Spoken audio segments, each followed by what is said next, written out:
नमस्कार दोस्तों, स्वागत है आपके अपने YouTube चैनल पर। दोस्तों, आज के इस सेशन में हम यूपीएससी ईपीएफओ 2025 के एग्जाम ओरिएंटेड क्लास लेकर आए हैं, जिसमें हम क्लास नंबर 4 में डिस्कस करेंगे इंडस्ट्रियल रिलेशन में हड़ताल क्या है, इसके कारण क्या होते हैं और क्या क्या इसके प्रकार हैं। मतलब कौन कौन से इसके प्रकार हैं, हड़ताल के कारण क्या हो सकते हैं। मतलब जितने भी कारण हैं, जैसे आर्थिक कारण हो गया, श्रम संघों के पारस्परिक संबंध का कारण हो गया, या सैद्धांतिक या राजनीतिक कारण हो गया, या संघ की परिस्थिति तथा अधिकार से संबंधित कोई भी कारण हो गया, तो इन सभी कारणों के बारे में समझेंगे। और साथ ही साथ में हम हड़ताल के प्रकार, देखिए वैसे तो आपने हड़ताल पढ़ी होगी, जैसे कि हाजिर हड़ताल हो गया, मंदकार हड़ताल हो गया, लेकिन ये सभी किसके प्राथमिक हड़ताल के प्रकार हैं। तो इसमें हम क्या पढ़ेंगे, हड़ताल के प्रकार में 4 प्रकार पढ़ेंगे, जिसमें सबसे पहले हम प्राथमिक हड़ताल, माध्यमिक हड़ताल, सहानुभूतिपूर्ण हड़ताल, और अन्य हड़तालों में भी हम 5 प्रकार की हड़ताल पढ़ेंगे, जैसे तालाबंदी, घेराव, धरना, कामबंदी, छटनी, ये सब चीजें हम पढ़ेंगे।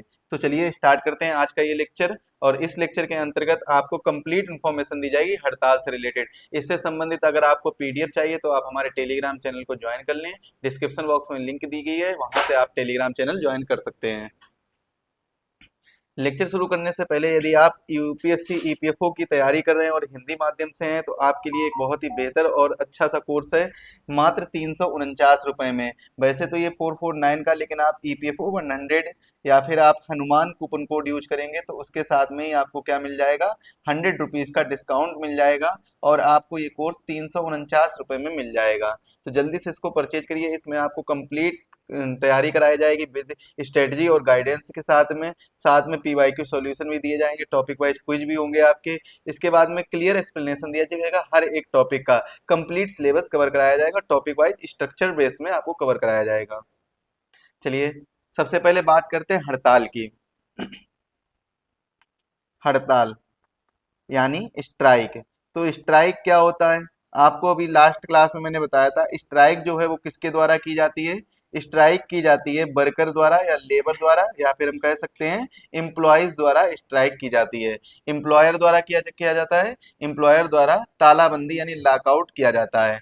तो स्ट्राइक जो की जाती है वो किसके द्वारा की जाती है, वर्कर के द्वारा की जाती है, यानी हम कह सकते हैं कर्मचारियों के द्वारा की जाती है। कर्मचारियों के द्वारा, कर्मचारियों के द्वारा की जाती है। हड़ताल होता क्या है, अगर यहां से क्वेश्चन पूछा जाए तो हड़ताल क्या होगा। हड़ताल का मतलब है किसी उद्योग के कर्मचारियों द्वारा सामूहिक रूप से काम बंद करना। हड़ताल क्या होता है, कौन सी किसकी परिभाषा के अनुसार, औद्योगिक विवाद अधिनियम यानी industrial dispute act, industrial dispute act, औद्योगिक विवाद अधिनियम, डिस्प्यूट एक्ट 1947। तो औद्योगिक विवाद अधिनियम 1947 के अनुसार हड़ताल का मतलब क्या होता है, हड़ताल का मतलब होता है किसी भी उद्योग में, किसी भी उद्योग में, उद्योग में कर्मचारियों द्वारा, कर्मचारियों द्वारा सामूहिक रूप से, सामूहिक रूप से मतलब जितने भी कर्मचारी काम कर रहे हैं उन सभी के द्वारा सामूहिक रूप से काम को बंद करना, काम को बंद करना क्या कहलाता है, हड़ताल कहलाता है। तो काम को बंद करना क्या कहलाएगा, हड़ताल कहलाएगा। ये किसके द्वारा है, औद्योगिक विवाद अधिनियम 1947 के द्वारा ये परिभाषा दी गई है।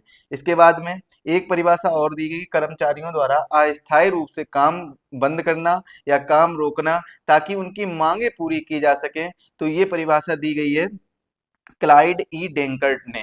क्लाइड ई डेंकर्ट ने परिभाषा दी है कि कर्मचारियों द्वारा अस्थायी रूप से, स्थायी रूप से नहीं, अस्थायी रूप से यानी नॉन परमानेंट तरीके से अस्थायी रूप से काम को रोक दिया जाना। क्यों काम रोकते हैं, जिससे उनके मांगे पूरी हो सके। मतलब उनकी मांगे क्या होती हैं, जैसे वेतन से रिलेटेड होती हैं, सुरक्षा से रिलेटेड होती हैं, सुविधाएं हो गई। तो ऐसी विभिन्न प्रकार की मांगे होती हैं, बीमा से रिलेटेड हो गया, और कार्यस्थल को लेकर हो गया, कार्यस्थल की स्वच्छता से रिलेटेड हो गया, कार्यस्थल के वातावरण से संबंधित मांगे होती हैं। यानी क्यों मांग, कौन कौन सी, आर्थिक कारण में, श्रम संघों के पारस्परिक संबंध के कारण, ये सभी चीजें हम कारण में देखेंगे। तो अब हमारी हेडिंग क्या पड़ेगी, दूसरी, हड़ताल क्या है, ये चीज आप लोग समझ गए होंगे। हड़ताल क्या होता है, जब देखिए हड़ताल का कारण सबसे बड़ा तो कारण ये होता है, हड़ताल का कारण मतभेद होता है। मतलब जो मतभेद हैं वो जब विवाद का रूप धारण कर लेते हैं तो बाद में ये क्या है, कर्मचारियों के द्वारा हड़ताल कर दी जाती है। कर्मचारी क्या कर देते हैं, हड़ताल कर देते हैं। तो मतलब क्या है, सीधा सीधा मतलब ये है कि हड़ताल जो है वो मतभेद के कारण ही उत्पन्न होती है। कैसे उत्पन्न होती है, मतभेद के कारण। लेकिन फिर भी यहाँ पर हड़ताल के कई कारण दिए गए हैं। चलिए उनके बारे में डिस्कस करते हैं। तो हेडिंग पड़ेगी हड़ताल के कारण। हड़ताल के कारण। आप लोग अपने नोट्स भी बनाइए, और साथ साथ में अगर आपको ये वाले नोट्स चाहिए तो आप हमारे टेलीग्राम चैनल को ज्वाइन कर लीजिए, वहां पर आपको मिल जाएंगे।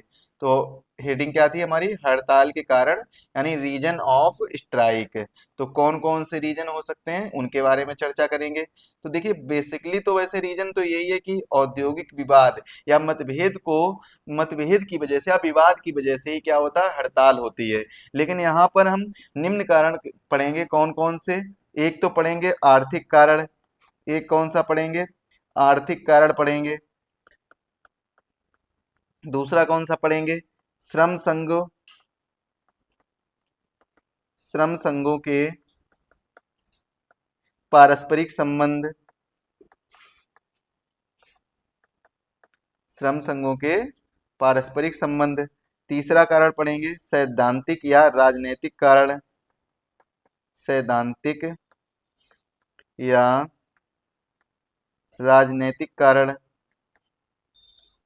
राजनीतिक कारण।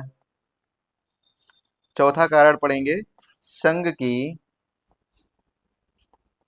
संघ की परिस्थिति, परिस्थिति तथा अधिकार, तथा अधिकार। तो ये हमारे क्या हैं, ये हमारे कारण हैं हड़ताल के। तो ये हड़ताल के कारण हो सकते हैं। चलिए इनके बारे में अब डिटेल से चर्चा करते हैं। तो सबसे पहले हम किसके बारे में पढ़ेंगे, सबसे पहले पढ़ेंगे आर्थिक कारण में। तो आर्थिक कारण कौन कौन से हो सकते हैं, आर्थिक कारण। तो आर्थिक कारण वही कारण होंगे जो किससे संबंधित होंगे, धन से संबंधित होंगे। आर्थिक कारण, तो आर्थिक कारण के अंतर्गत जैसे महंगाई भत्ता हो गया, महंगाई भत्ता, ये कौन सा कारण हो सकता है, आर्थिक कारण हो सकता है। महंगाई भत्ता के बाद में वेतन हो गया, यानी सैलरी हो गया, वेतन। इसके बाद में बोनस, ये सब आर्थिक कारण के अंतर्गत आते हैं। कार्य के घंटे, कार्य के घंटे। और इसके बाद में नौकरी की सुरक्षा, नौकरी की सुरक्षा, नौकरी की सुरक्षा और आर्थिक सुविधाएं, ये सब किस में आएंगी, आर्थिक कारण के अंतर्गत आते हैं। आर्थिक सुविधाएं।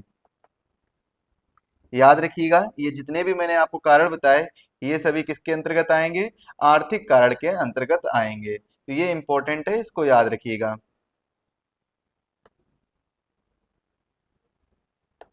अब दूसरा कारण कौन सा पढ़ेंगे हम, दूसरा कारण, ये तो पहला कारण हो गया।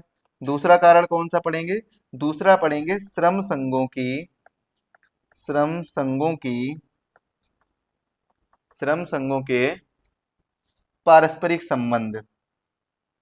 श्रम संघों के पारस्परिक संबंध,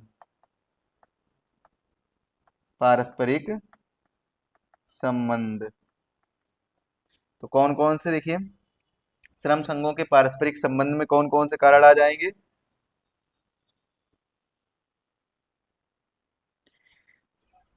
यूनियन की मान्यता, यूनियन की मान्यता। और क्या आ जाएगा, सौदेबाजी, सौदेबाजी आ जाएगी।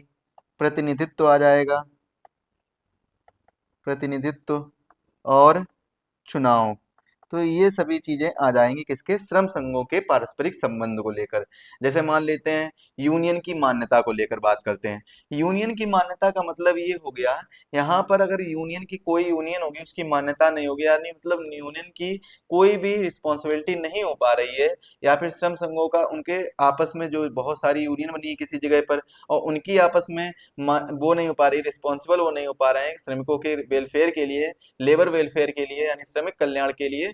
तो क्या है, इससे हड़ताल का कारण बन सकता है। सौदे सौदेबाजी भी कभी कभी क्या है, अगर मान लेते हैं सुलह नहीं हो पा रहा है ठीक से, सौदेबाजी नहीं हो पा रही है, तो वो भी क्या है, हड़ताल का कारण बनता है। मतलब श्रम संघ ही तो सौदेबाजी करते हैं मालिक के साथ मिलकर। अगर देखिए श्रमिकों की मांग है कि उनको वेतन मिलना चाहिए 10,000, कितना मिलना चाहिए 10,000, मालिक दे रहा है 5,000 या 4,000 दे रहा है, और जो श्रम संघ हैं वो भी 5,000 या 6,000 में मान गए। तो इससे क्या है, इससे हड़ताल का कारण बनेगा, मतलब जो सौदेबाजी है वो ठीक से नहीं होगी हुई है। तो जब सौदेबाजी ठीक से नहीं हुई है तो इससे इससे क्या है, ये हड़ताल का कारण बन जाता है, ये हड़ताल का कारण बनेगा।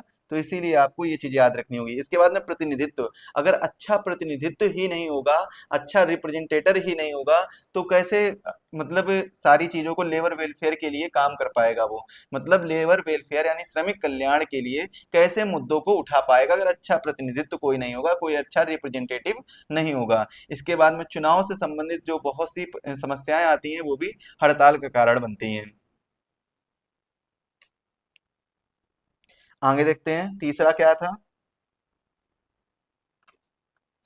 तीसरा था सैद्धांतिक या राजनीतिक कारण।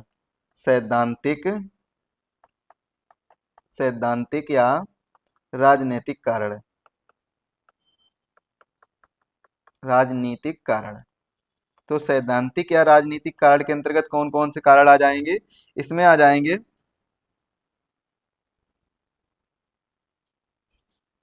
समाज में बदलाव,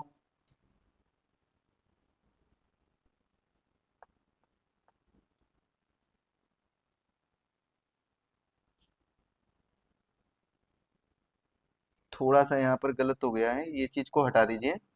यहाँ पर कौन कौन से आएंगे, श्रम संघों के पारस्परिक संबंध में आएंगे कर्मचारी प्रबंधन, कर्मचारी प्रबंधन, प्रबंधन यानी जो मालिक और कर्मचारी का प्रबंधन है वो कैसे होगा। तो इसमें अगर कर्मचारी प्रबंधन में यानी मालिक के बीच विश्वास में कमी, विश्वास में कमी, तो ये किस में आ जाएगा, ये श्रम संघों की पारस्परिक संबंध से रिलेटेड ये चीजें आ जाएंगी। इसके बाद में सैद्धांतिक या राजनीतिक कारण में अगर देखा जाए तो समाज में बदलाव, समाज में बदलाव, बदलाव, नीतियों में बदलाव, नीतियों में बदलाव, राजनीतिक दलों के प्रभाव, राजनीतिक दलों के प्रभाव, तो ये किस में आ जाएंगे, सैद्धांतिक और राजनीतिक कारण में आ जाएंगे। इसके बाद में चौथा कारण क्या बच रहा है, चौथा कारण बच रहा है श्रम संघों के परिस्थिति तथा अधिकार। श्रम संघों की परिस्थिति तथा अधिकार, परिस्थिति तथा अधिकार, तो इसके अंतर्गत वो चीजें आ जाएंगी जो मैंने यहाँ पर इस जगह पर लिखी थी। क्या क्या लिखा था, यूनियन की मान्यता, यूनियन की मान्यता, सौदेबाजी, चुनाव और प्रतिनिधित्व, और क्या हो जाएगा, प्रतिनिधित्व हो जाएगा। तो इतनी चीजें आ जाएंगी श्रम संघों की परिस्थिति तथा अधिकार से संबंधित चीजें। तो ये आपको याद रखनी होगी जो कि बहुत इंपॉर्टेंट है। ये जितने भी हड़ताल के कारण बताए हैं वो सभी आपको याद रखने होंगे। अब हम बात करते हैं हड़ताल के प्रकार को लेकर। हड़ताल के प्रकार, तो हड़ताल के कौन कौन से प्रकार होते हैं उससे संबंधित चर्चा करेंगे। तो सबसे पहले हम बात करते हैं हड़ताल के प्रकार में। तो हड़ताल के जो प्रकार होते हैं हम इनको मुख्यतः चार प्रकार में बांट सकते हैं। कैसे, कौन कौन से, देखिए सबसे पहला जो हो जाएगा वो कौन सा हो जाएगा, पहला हो जाएगा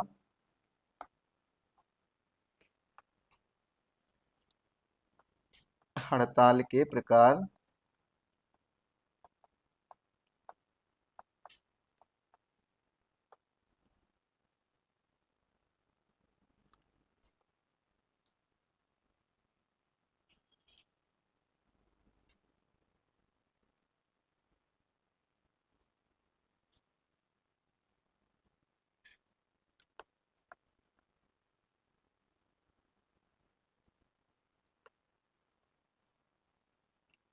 इसमें जो सबसे पहला होगा वो होगा प्राथमिक हड़ताल।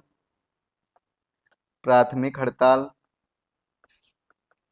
प्राथमिक हड़ताल, यानी ये कौन सा हो जाएगा, सबसे पहला हो जाएगा प्राथमिक हड़ताल। अब इसके बाद में प्राथमिक हड़ताल को भी कई प्रकार से बांट सकते हैं। कौन कौन से प्रकार हो सकते हैं प्राथमिक हड़ताल के? तो प्राथमिक हड़ताल को लगभग हम 7 प्रकार से बांट सकते हैं। कितने प्रकार से? 7 प्रकार से बांट सकते हैं। इनके बारे में लिख लेते हैं पहले एक बार। तो पहला कौन सा हो जाएगा?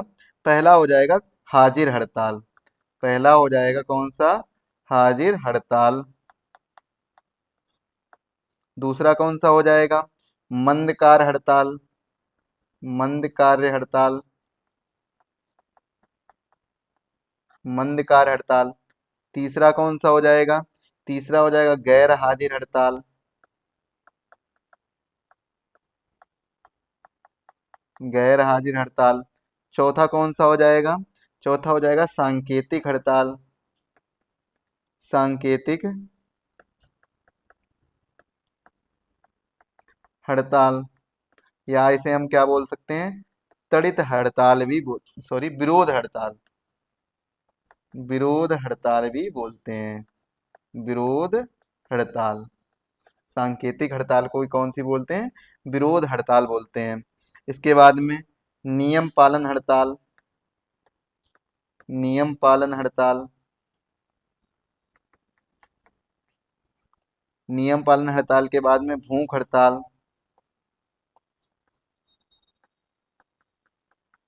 भूख हड़ताल। और लास्ट में आएगा त्वरित हड़ताल। त्वरित हड़ताल। तो ये 7 प्रकार से हम प्राथमिक हड़ताल को विभाजित कर सकते हैं। इनके बारे में भी हम पढ़ेंगे, देखेंगे आगे। फिर दूसरा कौन सा आ जाएगा? माध्यमिक हड़ताल। दूसरी कौन सी हड़ताल आ जाएगी? माध्यमिक हड़ताल आ जाएगी। माध्यमिक हड़ताल। माध्यमिक हड़ताल।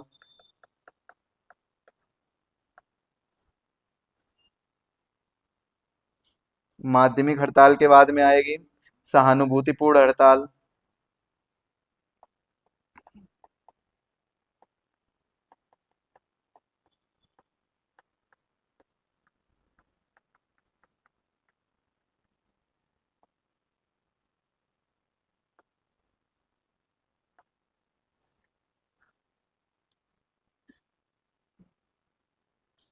सहानुभूतिपूर्ण हड़ताल के बाद में कौन सी आएगी?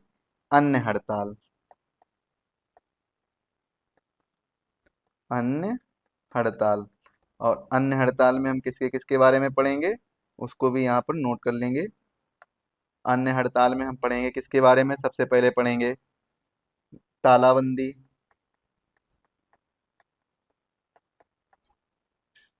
तालाबंदी।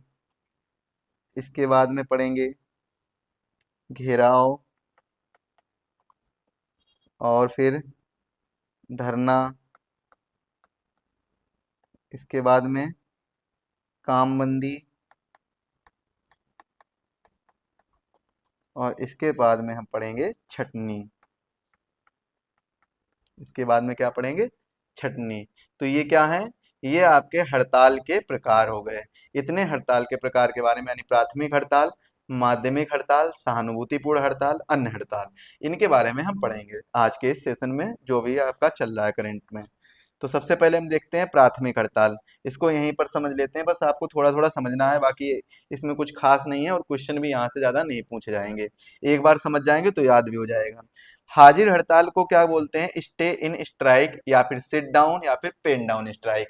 देखिए, ये हड़ताल ऐसी हड़ताल होती है कि कर्मचारी अपने कार्यस्थल पर तो आता है, मतलब जहां पर कर्मचारी काम कर रहा है वहां पर तो आएगा, लेकिन वहां पर कोई काम नहीं करेगा। वहां पर कोई भी काम नहीं करेगा, कार्यस्थल पर आकर भी काम नहीं करेगा। पेन डाउन स्ट्राइक कैसे कहते हैं? देखिए, जितने भी काम होते हैं अगर सरकारी कर्मचारी के, तो पेन के द्वारा होते हैं, उनके सिग्नेचर से होते हैं। तो पेन डाउन स्ट्राइक उसे ही कहते हैं कि जो सरकारी कर्मचारी है वो काम पर तो जाता है लेकिन किसी भी काम पर साइन या फिर किसी भी दस्तावेज पर डॉक्यूमेंट पर साइन नहीं करता है, और जब वो साइन नहीं करेगा तो क्या है, तो उसके बाद में कोई भी कार्रवाई आगे नहीं होगी। तो इसीलिए हाजिर तो होगा, काम पर तो जाएगा, लेकिन लेकिन वहां पर काम नहीं करेगा। कोई भी व्यक्ति है या कोई भी पर्सन है, कोई भी लेबर है, श्रमिक है, वो काम पर तो जाएगा लेकिन काम नहीं करेगा, हाजिरी तो देगा लेकिन काम नहीं करेगा, तो उसे क्या बोलते हैं, हाजिर हड़ताल। मंदकार हड़ताल यानी गो स्लो स्ट्राइक क्या होती है? गो स्लो स्ट्राइक वो स्ट्राइक होती है जहां पर कर्मचारी काम तो करते हैं लेकिन बहुत धीरे धीरे करते हैं, इतना ज्यादा धीरे धीरे करते हैं एक तरीके से वो स्ट्राइक का ही रूप धारण कर लेता है, जिससे क्या होता है, उत्पादन में कमी आ जाती है, यानी प्रोडक्शन में कमी आती है, और जब प्रोडक्शन में कमी आएगी तो कहीं ना कहीं ऑनर का नुकसान होगा। इसके बाद में गैर हाजिर हड़ताल। तो गैर हाजिर हड़ताल किसे कहते हैं? गैर हाजिर हड़ताल उसे कहते हैं जब कर्मचारी जानबूझकर काम पर ही ना जाए, मतलब कर्मचारी जानबूझकर, जितने भी कर्मचारी हैं सामूहिक रूप से काम पर ही ना जाएं, तो वो क्या हो जाएगा, गैर हाजिर हड़ताल हो जाएगा, मतलब वो मास भंग कर लेते हैं। अगला क्या है, सांकेतिक हड़ताल या विरोध हड़ताल। तो ये हड़ताल कैसी होती है, ये कुछ समय के लिए की जाती है, मतलब कुछ ही समय के लिए की जाती है ताकि प्रबंधन पर दबाव बन सके, यानी मैनेजमेंट पर दबाव बनाने के लिए कुछ समय के लिए की जाती है, बहुत ज्यादा टाइम के लिए नहीं की जाएगी, कुछ समय के लिए की जाएगी, प्रबंधन पर दबाव बनाने के लिए कुछ समय के लिए की जाती है। चाहे तो आप एक एक लाइन लिख सकते हैं, यहाँ पर जो मैं बोल रहा हूँ उसको लिख लीजिए। पहली क्या थी, हाजिर हड़ताल, कर्मचारी कार्यस्थल पर जाएंगे लेकिन काम नहीं करेंगे। दूसरी क्या है, मंदकार हड़ताल, कर्मचारी काम तो करते हैं लेकिन बहुत धीरे धीरे करते हैं। तीसरी क्या है, गैर हाजिर हड़ताल, जहां पर कर्मचारी जानबूझकर काम पर नहीं जाते हैं। सांकेतिक या विरोध हड़ताल, जहां पर कुछ समय के लिए हड़ताल की जाती है, काम बंद किया जाता है, जिससे कि क्या है, ताकि प्रबंधन पर दबाव बन सके। नियम पालन हड़ताल क्या होता है, कर्मचारी सिर्फ लिखित नियमों के अनुसार ही काम करेंगे, मतलब जो भी उनको पहले से लिखित नियम दिए गए होंगे उसी के अनुसार काम करेंगे, इसके अलावा कोई भी एक्स्ट्रा काम नहीं करेंगे। ये इसे हम क्या बोलते हैं, नियम पालन हड़ताल बोलते हैं। इसके बाद में भूख हड़ताल क्या होती है, भूख हड़ताल यानी कर्मचारी भोजन ना करके विरोध करते हैं, वो भोजन नहीं करते, भूखे रहते हैं और हड़ताल करते हैं, विरोध करते हैं किसी भी चीज का। इसके बाद में तड़ित हड़ताल क्या होती है, यानी लाइटनिंग स्ट्राइक या फिर बिडकैट स्ट्राइक। तो ये वो प्रकार की स्ट्राइक होती है जिसमें अचानक ही स्ट्राइक किया जाए बिना किसी सूचना को, मतलब बिना नोटिस दिए अचानक से स्ट्राइक की जाए, तो उसे क्या बोलते हैं, तड़ित हड़ताल बोलते हैं। लेकिन याद रखना, ये किस लिए की जाती है, ये अप्रत्यक्ष दबाव बनाने के लिए की जाती है, मतलब बहुत ही नॉर्मल तरीके से ये दबाव बनाने के लिए नॉर्मल तरीके से हड़ताल की जाती है, लेकिन तुरंत के तुरंत की जाती है, इसमें कोई भी नोटिस की जरूरत नहीं पड़ती है। तो ये आपको याद करनी होगी, हाजिर हड़ताल, मंदकार हड़ताल, सांकेतिक हड़ताल, विरोध हड़ताल और नियम पालन हड़ताल और भूख हड़ताल और तड़ित हड़ताल। इनके बारे में बस समझ लीजिए, क्वेश्चन नहीं आएगा ज्यादा, तो बस इतना याद रखिए। इसके बाद में क्रम माध्यमिक हड़ताल क्या होती है, माध्यमिक हड़ताल के बारे में, माध्यमिक हड़ताल वो हड़ताल होती है जिसमें कर्मचारी सीधे अपने मालिक के खिलाफ नहीं बल्कि मालिक के किसी सगे संबंधी या किसी तीसरे पक्ष के खिलाफ हड़ताल करते हैं, जिस प्रकार से क्या है, अप्रत्यक्ष दबाव बना सके, मालिक के ऊपर अप्रत्यक्ष दबाव बना सके। तो इस प्रकार की हड़तालों को क्या बोलते हैं, माध्यमिक हड़ताल बोलते हैं। और ये हड़ताल अक्सर कर अमेरिका में ज्यादा होती है, मतलब अमेरिका की फेमस हड़ताल है, फेमस स्ट्राइक है। अब बात करते हैं सहानुभूतिपूर्ण हड़ताल। ये कौन सी हड़ताल होती है? देखिए, सहानुभूतिपूर्ण हड़ताल वो हड़ताल होती है जैसे कि एक जगह पर दो फैक्ट्रियां हैं, दो कंपनियां हैं, अगर किसी एक फैक्ट्री ने हड़ताल की है तो दूसरी फैक्ट्री वाले मतलब सहानुभूति दिखाने के लिए, सिंपैथी दिखाने के लिए वो भी हड़ताल कर देते हैं। तो ये क्या है, सहानुभूति हड़ताल है, जबकि दूसरी फैक्ट्री वाले के जो नियोक्ता है उसकी कोई गलती नहीं, फिर भी हड़ताल हो रही है, क्योंकि अप्रत्यक्ष दबाव बनाया जा सके, जो दूसरी फैक्ट्री है जिसकी गलती ना होने के बावजूद भी उसके कर्मचारी हड़ताल कर रहे हैं, तो वो उसका नियोक्ता दूसरे पहले वाले नियोक्ता से जाकर बात करे, और नियोक्ता से जब बात करेगा, मतलब दोनों ऑनर मिलकर बात करेंगे, तो इससे क्या है, समस्या का समाधान आसानी से हो सकता है। तो सहानुभूतिपूर्ण हड़ताल क्या होती है, जब किसी को सहानुभूति दिखाने के लिए, यानी सहानुभूति हड़ताल में कर्मचारी अपने नियोजकों के प्रत्यक्ष में तो हड़ताल नहीं करते हैं, जबकि किसी दूसरे उद्योग या नियोजन के हड़ताल के जो कर्मचारी हैं उनको सहानुभूति के लिए उनकी हड़ताल में शामिल होते हैं। तो इसे क्या कहते हैं, सहानुभूति हड़ताल कहते हैं। इससे देखिए क्या देखने को मिलता है, भाईचारे की भावना देखने को मिलती है, और साथ में उनका उद्देश्य जो भी है वो उद्देश्य पूरा हो जाता है। तो इसे क्या बोलते हैं, सहानुभूतिपूर्ण हड़ताल बोलते हैं। अब हम बात करते हैं अन्य हड़ताल की। अन्य हड़ताल में हमने सबसे पहले बात बताया है आपको तालाबंदी। तो तालाबंदी क्या होता है, तालाबंदी से तात्पर्य होता है कि नियोजकों द्वारा भर्ती को बंद करना या फिर काम को बंद करना अचानक से ही, यानी नियोजकों द्वारा काम को बंद करना या ठप करना, नियोजकों द्वारा काम देने से उन कर्मचारियों को मना कर देना जो पहले से ही कार्यरत हैं, तो इसे हम क्या बोलते हैं, तालाबंदी बोलते हैं। और इसका उपयोग जो है वो सामूहिक रूप से कर्मचारी की शर्तों को कम करने के लिए किया जाता है। जब कर्मचारी बहुत ज्यादा अपनी शर्तें रख देता है तो उन शर्तों को कम करने के लिए नियोक्ता या ऑनर ये सब करता है, तालाबंदी करता है।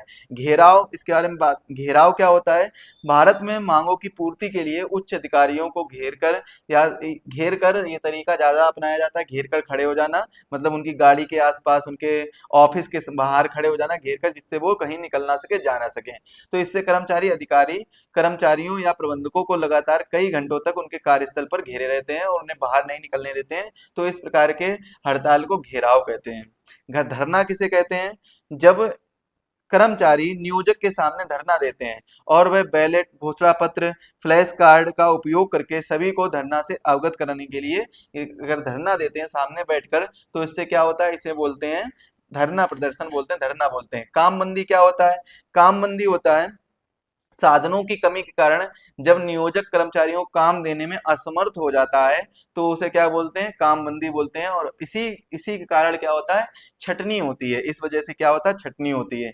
छटनी क्या होता है, छटनी अनुशासक कार्यवाही है जो कि वॉलंटरी रिटायरमेंट, सुपर अनुवेशक या नवी तथा अनुबंध के नवीकरण के न होने की स्थिति में तथा बीमारी की स्थिति में छटनी करने की स्थिति अपनाई जाती है, मतलब छटनी की जाती है। अगर कोई भी बीमार है तो उसको वो काम तो ज्यादा कर नहीं पाएगा, फिजिकल एक्टिविटी ज्यादा कर नहीं पाएगा, और जब वो फिजिकल एक्टिविटी नहीं कर पाएगा तो उसकी छटनी कर दी जाती है और उसको कुछ ना कुछ कंपेसेशन भी मिलता है। छटनी की स्थिति में नियोजकों को कर्मचारी की छटनी से 7 दिन पहले नोटिस देना होगा।